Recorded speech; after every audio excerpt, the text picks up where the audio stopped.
성령 강림절후 20번째 주일입니다. 오늘은 설교를 시작하며 말씀 한 구절을 읽어드리겠습니다.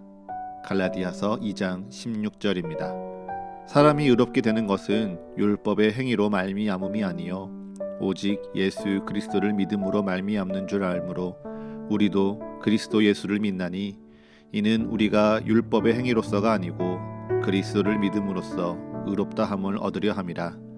율법의 행위로서는 의롭다 함을 얻을 육체가 없느니라. 아멘. 성서일가의 본문 내에 있는 말씀이 일반적인 설교의 본문보다 많기에 저는 되도록이면 다른 성경의 본문을 설명하지 않으려고 노력하는데도요, 오늘 이 말씀을 먼저 읽고 설교를 시작하는 것은 이 말씀 안에 오늘 설교의 내용을 꿰뚫을 수 있는 주제가 담겨져 있기 때문입니다. 갈라디아서 2장에서는 베드로가 이방인들과 함께 식사하던 자리에서 예루살렘에서 찾아온 할례자들을 두려워하며 그 자리를 황급히 떠나는 사건이 일어납니다. 그리고 이 때문에 다른 유대인들까지 이방인들 앞에서 외식하며 그들 곁을 떠나게 되죠. 그리고 이를 본 바울이 베드로를 크게 책망하며 이와 같이 말합니다. 분명 바울과 베드로 그리고 예루살렘 교회의 사도들은 바울이 첫 번째 전도 여행을 마치고 예루살렘에서 이루어진 회의를 통하여 율법을 이방인들에게 어떻게 적용시킬지에 대해서 합의하였습니다. 그리고는 모든 율법을 지킬 것을 강요하는 것이 아니라 우상 숭배와 음행, 목매어 죽인 것과 핏째 먹는 것을 제외하고는 그 어느 곳도 율법에 제약을 두지 않기로 약속하였습니다. 그럼에도 불구하고 베드로는 할례자들에게 율법으로 말미암아 책망받을 것이 두려웠고요. 또한 유대인으로서의 스스로의 정체성을 지키며 율법 가운데 스스로 의롭게 됨을 지켜내기 위해 이방인들과 함께하던 식탁의 교제 자리에서 물러났던 것이죠. 그러한 상황 속에서 바울은 우리가 의롭게 되는 것이 율법의 행위가 아니라 오직 예수 그리스도를 믿음으로 말미암는다고 분명하게 선언하고 있습니다. 그리고 우리 또한 이 말씀을 믿기에 율법이 아니라 예수 그리스도를 믿음으로 그 예수의 보혈이 우리를 정결케 하고 우리를 의롭게 한다며 고백하고 또한 찬양하죠. 흔히 우리는 이것을 이신칭이 믿음으로 말미암아 의롭다 여김을 받게 되었다라고 표현하는데요. 그 믿음의 능력을 믿는 우리에게 누군가가 당신은 정말 의로우십니까? 라고 묻는다면 지난 한 주의 삶 속에 여전히 부끄럽고 연약한 부분이 많다고 하더라도 예수 그리스도의 은혜로 말미암아 나는 의롭습니다 라고 우리는 고백할 수 있습니다. 그러면 스스로 의롭게 되었다라고 고백하는 여러분들에게 제가 다시 한번 묻겠습니다. 그리스도의 은혜로 말미암아 의롭게 된 여러분들에게 내가 의롭게 된다는 것은 정말 어떠한 의미이십니까? 내가 의롭게 된다는 것, 내가 의롭게, 옳게 산다는 것은 교회의 언어가 아니라 삶의 단어로 풀어낸다면 무엇이라고 설명하시겠습니까? 그리고 마지막, 여러분은 우리가 의롭게 되었다라는 이 성경 속의 메시지가 과연 이 시대에도 정말 필요한 메시지라고 생각하십니까? 이 세 가지의 질문을 마음에 품고 오늘의 본문으로 함께 들어가 보겠습니다. 누가복음 18장 9절과 10절입니다. 또 자기를 의롭다고 믿고 다른 사람을 멸시하는 자들에게 이 비유로 말씀하시되 두 사람이 기도하러 성전에 올라가니 하나는 바리새인이요 하나는 세리라. 아멘. 예수님은 오늘의 가르침을 자기가 의롭다고 믿으며 다른 사람을 멸시하는 자들을 향하여 전하고 계십니다. 나는 의로워. 내가 옳아. 나는 올바르고 정말 잘 살고 있어라고 생각하면서 그렇지 않은 사람들을 평가하고 심지어 비하하는 이들을 예수님께서 질책하시며 말씀하시는 것이죠. 그 비유 가운데 두 사람이 등장합니다. 한 사람은 바리새인, 그리고 한 사람은 세리죠. 10절에서는 이 두 사람이 기도하러 성전에 올라간다라고 설명을 하는데요. 이 표현을 지금 이 시대에 우리가 드리는 예배적인 습관과 비교해서 이해한다면 무엇인가 특별한 마음을 통하여 헌신하고 시간을 내어 기도하는 모습을 생각할 수 있습니다. 하지만 이 당시의 유대인 문화 속에서 이 두 사람의 기도는요, 특별한 헌신이라기보다 매일 드리는 유대인들의 공동체 기도 가운데 하나였습니다.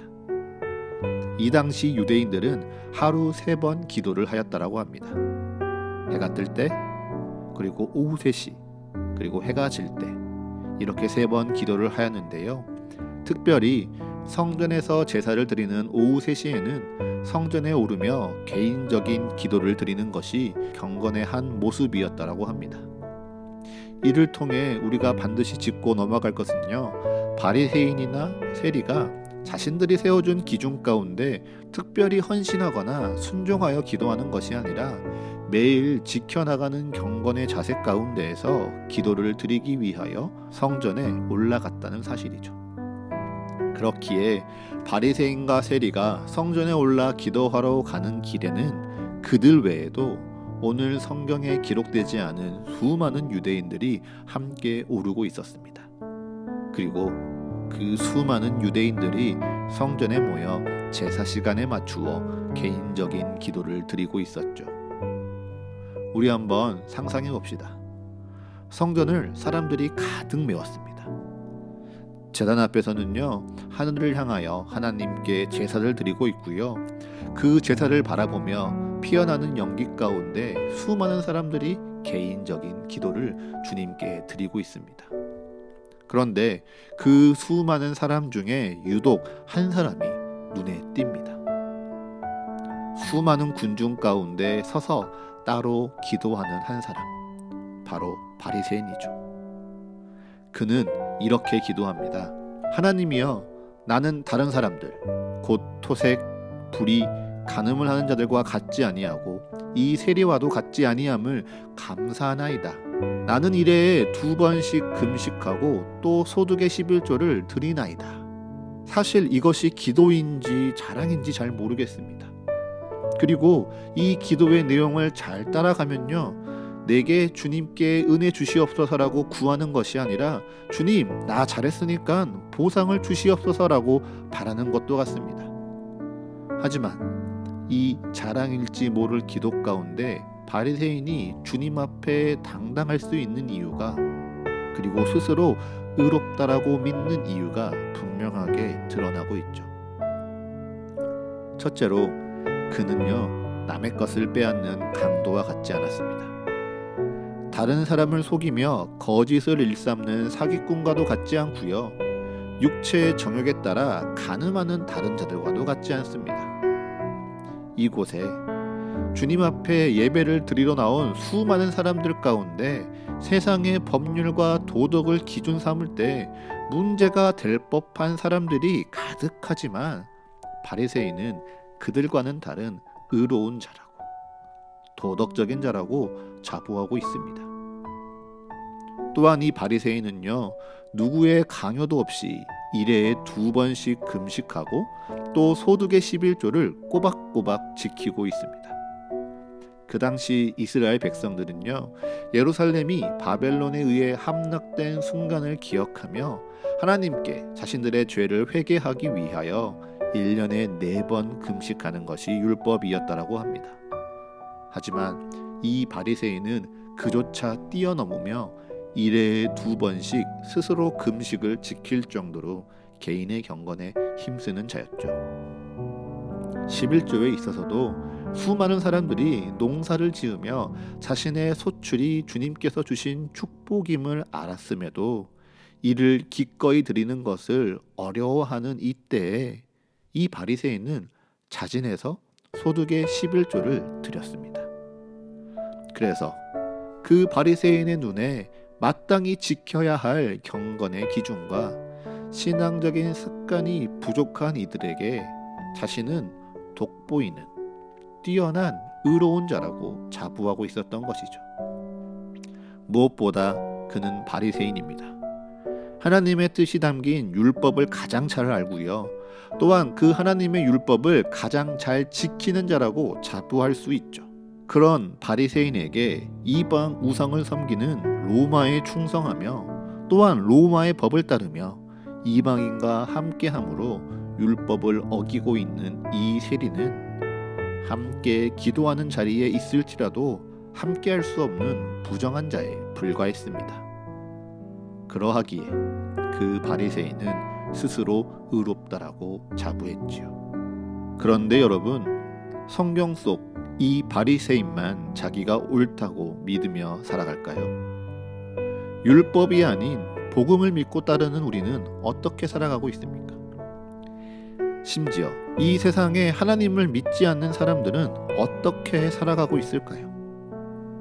모두가 조금씩 다를지 몰라도 나는 의롭다, 나는 올바르게 살아가고 있다라고 자부하고 있지는 않을까요? 먼저 이 세상을 한번 돌아봅시다. 세상은요, 그들이 만들어 놓은 자기의 기준을 척도로 삼아서 그 기준대로 사는 것이 옳다라고 말합니다. 특히 요즘처럼 절대적인 가치가 없이 모두가 상대적으로 인정받을 만하고 또한 존중받아야 된다라고 말하는 이 시대 가운데 각자의 기준과 그 가치에 따라 살아가는 것, 그것이 바로 스스로를 의롭다, 올바르게 살아간다라고 주장하게 하죠. 그리고 그 가치에 간섭하는 것은요, 오히려 다른 사람 인생에 괜히 끼어드는 일이라고, 옳지 않은 일이라고 여겨지기도 합니다. 그럼에도 불구하고요, 그 수많은 가치 가운데 여전히 돈을 가지고 부자가 되는 것, 그것을 삶의 올바른 방향으로 삼고 살아가는 사람들이 참 많습니다. 그들은 말하죠. 이렇게 하면 돈을 벌 수 있대. 더 가지면 내 마음대로 여유롭게 살 수 있어. 부자가 되면 원하는 걸 하면서 마음 편하게 살 수 있는 거야. 그래서 지금 내가 가진 것보다 더 많은 것을 가지는 것이 그것이 올바른 삶의 방향이라고 설명합니다. 그것을 위해 노력하고 그것을 이루기 위해 전념하는 것이 지혜롭다라고 말하죠. 세상에서 말하는 그 기회를 놓치지 않고 재빠르게 따라가는 삶이 올바른 삶이라고 여기고 있습니다. 그렇게 세상에서 경제적인 여유를 찾고 많은 사람들에게 인정과 부러움을 받는 삶, 그들의 삶이 올바른 방식이라고 여기는 것입니다. 세상에서 모두가 공감하며 옳다고 인정받는 기준이 과연 돈뿐이겠습니까? 우리가 익히 느끼고 있는 명예와 지위, 그리고 나의 학력의 수준과 나의 청렴도, 혹은 적절한 연령에 결혼을 했는지, 그래서 자녀가 몇인지, 그 이후에는 자녀의 성적과 자녀가 다니는 직장의 수준과 그리고 자녀가 결혼하는 상대의 경제적인 수준 등을 비교하며 나는 올바르게 살아가고 있다라고 확인받고 싶은 그 기준들이 얼마나 많습니까? 그 외에도요, 일과 삶의 밸런스, 여가의 질과 양, 해외여행을 다니는 횟수, 그리고 평소에 누리는 문화적인 혜택의 수준 등 사람들은요, 하나님이 없는데도 나는 잘 살고 있어, 나는 시대에 발맞춰서 올바르게 사는 사람이야 라고 자부할 만한 요소들이 너무도 많아지고 있습니다. 그런데 더 무서운 것은요, 우리의 신앙생활 가운데에서도요, 이러한 기준들의 요소들이 우리에게 슬며시 스며들고 있다는 점입니다. 우리는 분명 그리스도의 은혜로 말미암아 믿음을 선물 받고 그 믿음 가운데 예배하면서 하나님을 주님, 나의 구원자라고 고백하는 사람들입니다. 그래서 그 하나님이 좋기에, 하나님을 사랑하기에 그리스도를 닮아가려고, 더욱더 변화하려고 노력하지요. 세상의 방법, 세상의 가치, 그리고 세상의 습관 등을 다 버리고 복음의 가치를 기준 삼아서 나의 삶을 변화시키려고 노력합니다. 그리고 그런 우리에게 스스로 의롭다고 올바르게 살아간다고 여기는 기준들이 슬며시 자리하게 되죠. 일주일에 새벽 예배는 몇 번은 드려야 돼. 잘 믿는다면 수요 예배, 금요 기도회, 성경 공부 모임 정도는 해야지. 정말 하나님을 사랑한다면 교회에서 최소한 이 정도는 섬겨야 하고, 내가 정말 그리스도를 사랑한다면 적어도 하루에 이 정도는 기도하고 이만큼은 성경을 읽어야 내가 하나님을 사랑하며 사는 거야. 그렇게 스스로 기준을 세우고 내가 그 기준을 채울 때는요, 하나님이 나를 곧 축복하시고 나를 변화시키는 것 같아 의기양양합니다. 그 기준을 채우지 않고 필요치 않다라고 여기는 나의 주변 사람들에게 이게 정말 좋은 거야, 이래서 정말 이것이 옳은 거야 가르치려고 합니다. 그런데 바빠서 혹은 너무 힘들어서 그 기준을 채우지 못할 때가 우리에게 찾아옵니다. 그런 날이 하루하루 더해지기도 하죠. 그나마 그 날이 하루 이틀일 때는요, 우리는 잠시 하나님 앞에서 부끄러워하고 다시 노력합니다. 하지만 그 하루 이틀이 쌓이고 우리의 삶이 너무 바빠지고 관계가 무거워져서 그 날이 길어지면요, 우리는 하나님 앞에서 그 기준을 잊어버리기도 합니다. 그 중에 어떤 사람은요, 믿음 가운데 내가 의롭게 살아간다는 것이 무엇인지, 정말 그럴 필요가 있는 것인지 고민할 틈도 없이 그저 습관처럼 예배를 드리기도 하고요. 어떤 사람들은 그제서야 세리와 같이 멀리 서서 감히 눈을 들어 하늘을 쳐다보지도 못한 채 가슴을 치며 하나님, 나를 불쌍히 여기소서, 나는 죄인이로소이다 고백하는 이들도 있지요.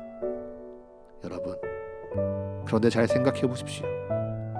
이 세리가요, 자신이 세워둔 율법적인 기준을 지키지 못하고 경건의 횟수를 채우지 못해서 하나님께 불쌍히 여겨달라고 나는 죄인이라고 간구했을까요?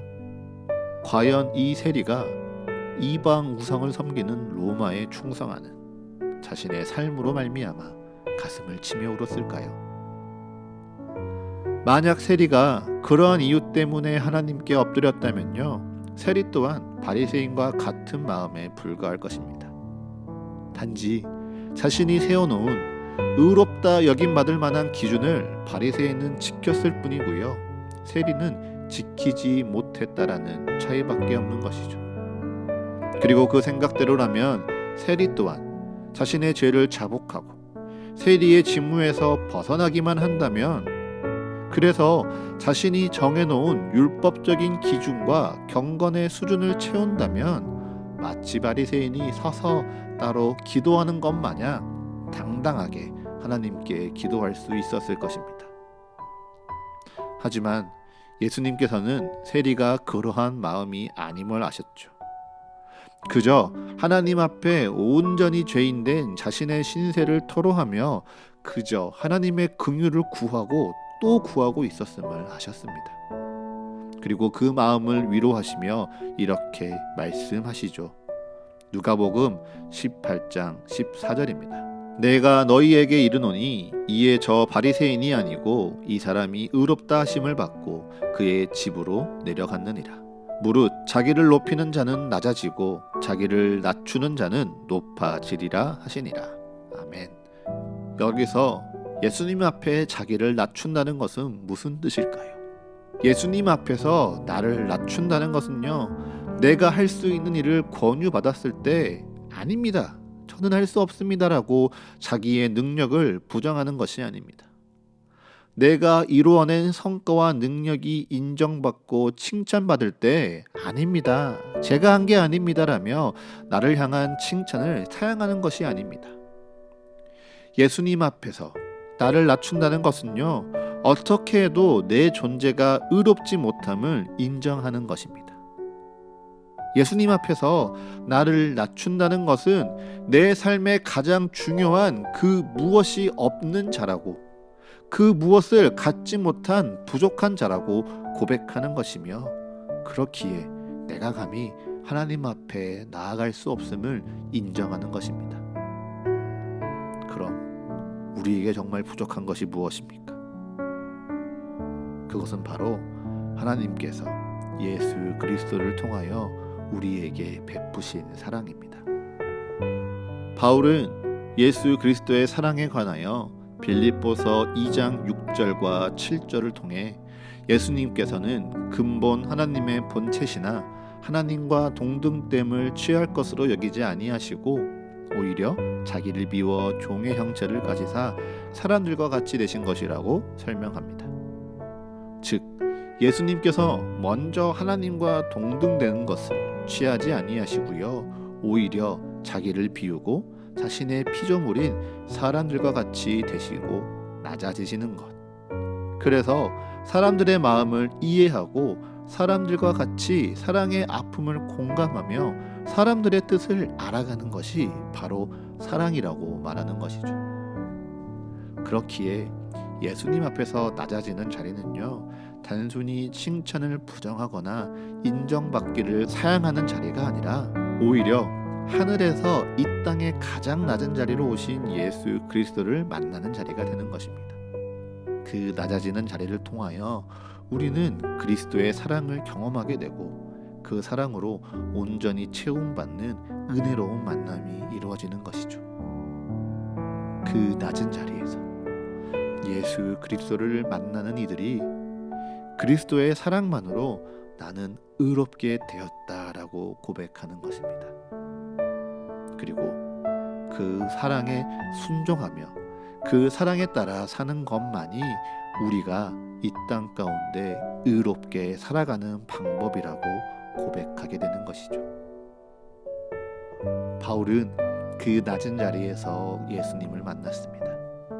그리스도인을 쫓아 핍박하며 자신의 명성을 높여가던 바울이요, 다메섹으로 그리스도인을 쫓아오르는 그 길 가운데 눈이 가려지고 다른 이의 도움 없이는 단 한 걸음도 뗄 수 없는 가장 무기력하고 비참하고 가장 낮은 그 자리에서 예수님을 만난 것이죠.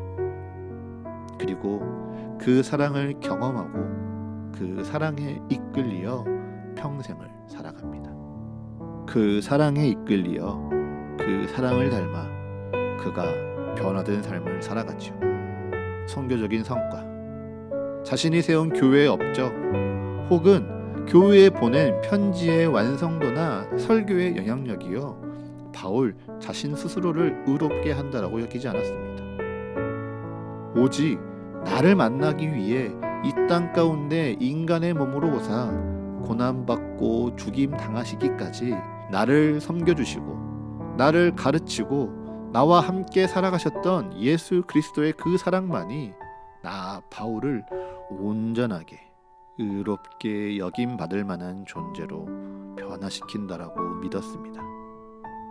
그렇기에 바울은요, 다른 그 무엇을 강조하는 것이 아니라 오직 사랑을 지키며 선한 싸움을 싸우며 우리를 향한 그 사랑을 거두지 아니하시리라는 그리스도를 향한 믿음을 지키며 살아갈 것을 당부하고 또 당부하는 것이죠. 우리 또한 그 사랑을 믿는 것입니다. 그 사랑이 우리에게 있습니다. 그리고 그 사랑이 지금도 이 교회를 향하여 이 세상을 향하여 흘러가고 있습니다. 그런데 여러분, 이 세상을 바라보십시오. 이 세상을 향하여 멈추지 않고 흐르는 하나님의 사랑이 느껴지십니까? 아니, 이 세상을 염려하기 전에요, 하나님의 몸된 교회를 바라보십시오. 이 교회 안에 흘러넘치는 그리스도의 사랑이 느껴지십니까? 너무도 슬프게도 이 세상의 모습이, 그리고 이 땅에서 보여지는 교회의 모습이 수천 년 전 예레미야 선지자가 죄악이 가득한 예루살렘을 향하여 너희가 어그러진 길을 사랑하며 그 길로 향하는 발을 멈추지 아니한다라고 책망하는 때와 하나도 달라지지 않았고요, 오히려 더 악을 향하여 힘내서 달려가는 상황과 똑같습니다. 그리고 그 죄를 향해 달려가는 이 세상의 걸음들을 바라보시며 여호와 하나님께서는 그저 바라만 보고 계시는 듯하죠.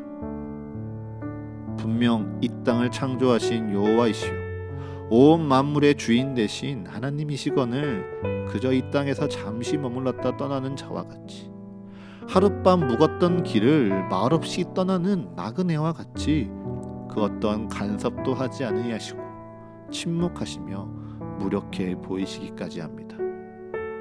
왜입니까? 주님께서 우리를 버리셨기 때문입니까? 죄악된 우리를 미워하셔서 우리를 죄 가운데 내버려 두시기로 작정하셨기 때문입니까? 아니요. 주님은요, 우리를 버리지 않으셨습니다. 우리를 향한 변치 않고 마르지 않는 그 영원한 사랑이 예수를 믿는 우리에게, 그리고 이 땅 가운데 그리스도의 몸된 교회를 향하여 있기에 주님은 결코 우리를 버리지 않으셨습니다. 다만 주님은 기다리실 뿐이죠. 2000년 전 예수님께서 사람의 모습으로 낮아지사 사람을 이해하고 공감하고 알아가시는 사랑으로 온 세상을 변화시켜 나가시듯, 이제는 그 주님의 변치 않고 마르지 않는 영원한 사랑에 감동하여 또한 그 사랑으로 살아가기를 결단하며 이 땅 가운데 주의 몸된 교회를 세우고 또한 사랑에 순종하며 살아가는 그 때를 기다리시는 것입니다. 그래서 주님께서는 요한복음 14장 12절을 통하여 우리에게 이렇게 말씀하십니다. 내가 진실로 진실로 너희에게 이르노니 나를 믿는 자는 내가 하는 일을 그도 할 것이요 또한 그보다 큰 일도 하리니 내가 아버지께로 감이라. 아멘.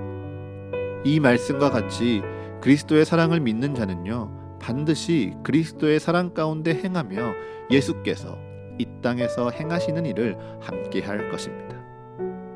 또한 그리스도의 사랑을 믿는 자는요, 그리스도께서 지금 이 땅에서 하실 수 없는 일들, 이 땅에 살아가는 수많은 이들과 함께 같은 마음, 같은 사랑, 같은 뜻으로 살아가며 그들을 이해하고 공감하며 알아가는 그 교회의 삶을 살아내는 놀랍고 큰 일에 순종하며 살 수 있는 것입니다. 그러니 사랑하는 서가교회의 성도 여러분, 반드시 기억하십시오. 그리스도의 사랑이 나를 향하여 멈추지 않고 흘러내리고 있음을 믿는 것, 그 믿음만이 우리를 의롭게 합니다. 또한 그리스도의 사랑이 나뿐만이 아니라 서로를 향하여 흘러가고 있기에 그 사랑으로 말미암아 서로의 다름을 존중하고 서로를 이해하고 공감하며 함께하기 힘쓰는 그 그리스도의 사랑이요, 우리 공동체를 그리고 그리스도의 몸된 이 교회를 의롭게 합니다. 무엇보다 그리스도의 사랑이 이 세상을 향하여 있음을 믿으며 세상을 섬기며 중보하는 것이요, 이 땅을 의롭게 변화시키는 줄을 믿습니다. 그러니 여러분, 오직 사랑에 그 어떤 것도 서로에게 주장하지 마십시오. 오직 사랑으로 서로를 더 이해하고 오직 사랑으로 서로를 더 공감하며 오직 사랑으로 서로가 한 마음이 되어 뜻을 합하여 가십시오. 그래서 오직 그리스도의 사랑만이 여러분을 의롭게 변화시키며 의롭게 살아가게 하는 놀라운 지혜와 능력임을 경험하십시오. 그렇게 나를 넘어서 그리스도의 사랑으로 너를 알고 우리를 알고 교회를 알아갈 때 주님께서 그 그리스도의 사랑으로 여러분의 삶을 밝히 비추시며 여러분을 더욱더 그 사랑 가운데 의롭게 변화시켜 나가실 줄을 믿습니다.